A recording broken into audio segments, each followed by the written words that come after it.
All right, let's now shift our attention to what is happening in Canada, where in the capital city, Ottawa, the protests continued. On Friday, the demonstrators, in fact, burst out with the national anthem, O Canada.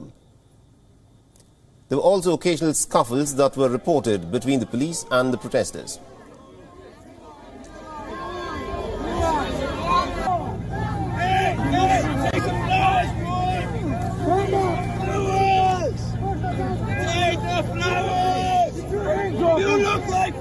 The police also reportedly arrested several protesters and towed away vehicles blocking the streets.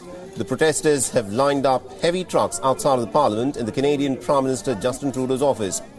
Hundreds of police officers also lined up in front of the protesters near the Parliament.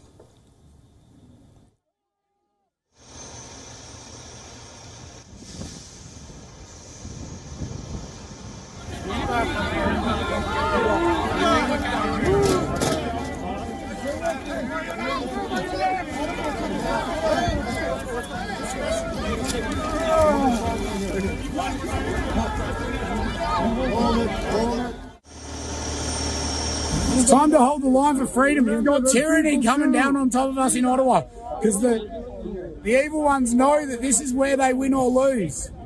Unfortunately, these police officers have been put in a very bad position. But their decision now as to which side of history they're on is to be made. Are they for liberty or are they for tyranny? Meanwhile, the top Canadian ministers have said that the protesters must leave and should not be allowed to usurp the authority of the democratically elected government. The country's deputy prime minister has also called these protests as a foreign-funded threat to the people of Canada.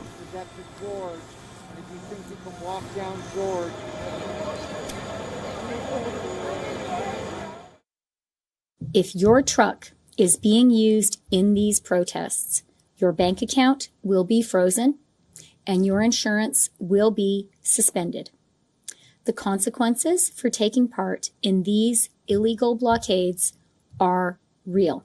When this crisis is over, all of us are going to need to work hard to heal our country. But today, our economy and our democracy are facing a serious and foreign-funded threat. For anyone who continues to remain as part of the illegal blockade, we have a very simple and straightforward message. Leave. Leave now. Enforcement operations are being undertaken, and for your safety, the safety of Canadians, and the safety of those law enforcement officers who are on the ground discharging their responsibilities right now, the best thing that you can do is to leave. Now, a number of trucks soon began to leave under pressure. Tow truck operators arrived under police escort and started removing the campers and other vehicles that were parked shoulder to shoulder near the Parliament House. Some trucks were also seen being driven away.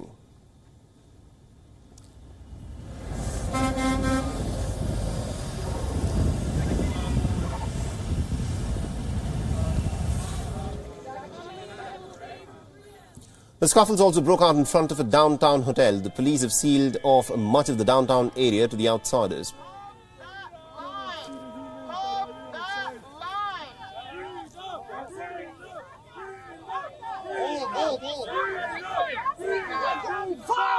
Hold the line, boys. I know how to pick up a car from a tow yard, so no worries. These guys are the biggest threat to everyone's safety around here, so getting away from them is the biggest thing. And on Monday, Justin Trudeau invoked the emergency powers to give his government wider authority to stop the protests. The legislators were supposed to debate those temporary powers on Friday. However, the House of Commons suspended its session, citing people's activity. The hundreds of truckers, in fact, led the protesters, having been occupying the Canadian capital's centre for over 3 weeks now. They've been defiant against the order to disperse or to face potential arrest.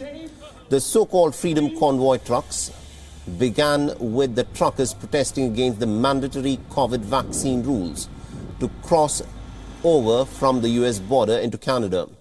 The demands have now grown to include an immediate end to all COVID restrictions in the pandemic.